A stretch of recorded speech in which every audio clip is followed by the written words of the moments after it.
Hi guys, welcome to JM astrology. 2024 AP ఎలక్షన్లో Janasena party అధినేత శ్రీ పవన్ కళ్యాణ్ గారికి ఎలా ఉంటుంది అనేది ఈ వీడియోలో తెలుసుకుంటారు. మనం ఆస్ట్రాలజీ పరంగా ప్రిడిక్షన్ చెప్పాలి అంటే పవన్ కళ్యాణ్ గారిది డేట్ ఆఫ్ బర్త్ అనేది ఆన్లైన్లో వేరువేరుగా ఉన్నాయి. 1967 ఉంది, ఇయర్ ఆఫ్ బర్త్ 68, 71. వీటిని బట్టి మనం కరెక్ట్గా చెప్పాలి అంటే మనకి date of birth plus year of birth, తర్వాత ప్లేస్ ఆఫ్ బర్త్, తర్వాత టైమ్ ఆఫ్ బర్త్ అన్నీ కదా చాలా కరెక్ట్గా ఉండాలి. అది ఉన్నప్పుడే ఆస్ట్రాలజీ ద్వారా కరెక్ట్ ప్రిడిక్షన్ మనం చెప్పవచ్చు. సో అందువల్ల ఏంటంటే ఏదో ఆన్లైన్లో ఉన్న డేట్ పెట్టుకొని మనం ప్రిడిక్షన్ చెప్తే అది కరెక్ట్ కాదు అని నేను ఫీల్ అయ్యి, సో న్యూమరాలజీ బేస్ చేసుకుని మనం న్యూమరాలజీలో పర్సనల్ ఇయర్ అనేది ఉంటుంది, క్యాలిక్యులేషన్ అనేది. పర్సనల్ ఇయర్కి బర్త్ నెంబరు, మంత్ నెంబరు ఉంటే చాలు. సో బర్త్ నెంబర్ కరెక్ట్గాను, మంత్ నెంబర్ కరెక్ట్గా ఉంటే మనం పర్సనల్ ఇయర్ని క్యాలిక్యులేట్ చేయొచ్చు. పర్సనల్ ఇయర్ ద్వారా మన ప్రిడిక్షన్ని ఈజీగా చెప్పవచ్చు. సో 2 సెప్టెంబర్ అనేది మాత్రం పవన్ కళ్యాణ్ గారికి 100% కరెక్ట్. ఎందుకంటే ఆయన బర్త్డే సెలబ్రేషన్స్ కానీ అన్నీ కదా 2 సెప్టెంబర్లో జరుగుతాయి. కాబట్టి 100% ఆయన 2 సెప్టెంబర్ పుట్టడం అయితే కరెక్ట్. కాబట్టి మన ప్రిడిక్షన్స్ కదా కరెక్ట్గానే ఉంటాయి అని ఆలోచించి నేను న్యూమరాలజీని బేస్ చేసుకోవడం అనేది జరిగింది. సో పర్సనల్ ఇయర్ అంటే ఎలా క్యాలిక్యులేట్ చేస్తారు? ఎవరికైనా సరే బర్త్ నెంబరు, మంత్ నెంబరు ఉంటే చాలు. మనం ఏ ఇయర్ యొక్క ప్రిడిక్షన్ చెప్పాలనుకుంటున్నామో ఆ ఇయర్ నెంబర్ని యాడ్ చేయగా వచ్చే నెంబర్ని టోటల్గా యాడ్ చేసుకుంటూ సింగిల్ ఫిగర్ వచ్చే వరకు మనం యాడ్ చేసినప్పుడు ఒక నెంబర్ వస్తుంది. అది 1 to 9 నెంబర్లో ఒక నెంబర్ వస్తుంది. ఆ 1 to 9 నెంబర్లో వచ్చిన నెంబర్ని మనం ఏమంటామంటే పర్సనల్ ఇయర్ అంటాం. సో ఇయర్ నెంబర్ కింద మనం చెప్తాం.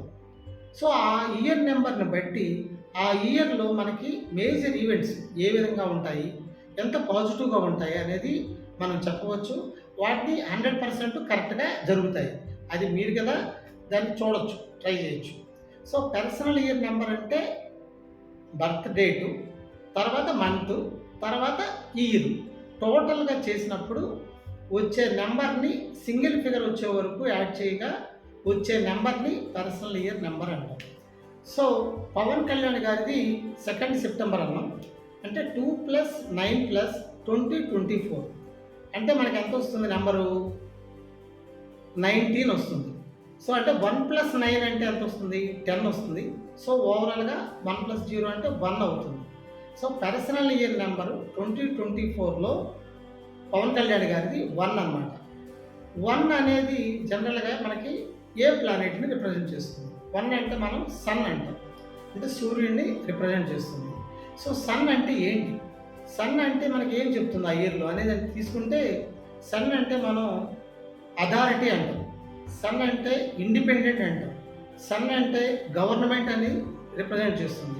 సో పాలిటిక్స్లో పవన్ కళ్యాణ్ గారు ఉన్నారు కాబట్టి, ఆయన ఆ ఇయర్లో ఎలక్షన్స్లో పార్టిసిపేట్ చేస్తున్నారు కాబట్టి, సో ఆయన 1 అంటే మనం ఇండిపెండెంట్ అన్నాం. ఇండిపెండెంట్ నేచర్ అంటే ఏంటి? ఆయన సింగిల్గా పోటీ చేస్తే, ఎవరితోటి కలవకుండా ఆయన సింగిల్గా పోటీ చేస్తే ఆయనకి కంపల్సరీ చాలా పాజిటివ్గా ఉంటుంది. ఎందుకంటే అది సన్ నెంబర్ వచ్చింది కాబట్టి. తర్వాత 1 అంటే మనం ఏం చెప్పాం? అథారిటీ అన్నాం, గవర్నమెంట్ కదా రిప్రజెంట్ చేస్తుంది. సో ఆయనకి ఈ సంవత్సరంలో అంటే 2024 ఎలక్షన్లో ఆయనకి గవర్నమెంట్లో మాత్రం అథారిటీ అనేది పక్కా కన్ఫర్మేషన్గా మనం చెప్పవచ్చు. తర్వాత సన్ అంటే ప్రజల్లో వచ్చిన ఒక గుర్తింపు, ప్రజల చేత పాజిటివ్గా ఉంటుంది. ప్రజల్లో ఆయనకి ఒక మంచి నేమ్ అనేది ఈ సంవత్సరం కలుగు చేస్తుంది. తర్వాత తీసుకుంటే ఎనిమీస్, సన్ అనేది ఏంటంటే ఎనిమీస్ మీద గెలుపుని కదా చూపిస్తుంది. సో అంటే ఆయన ఎలక్షన్లో పోటీ చేస్తారు కాబట్టి ప్రత్యర్థుల్ని ఈజీగా నెగ్గడంలో కదా ఈ 1 నెంబర్ అనేది చాలా పాజిటివ్గా ఉంటుంది.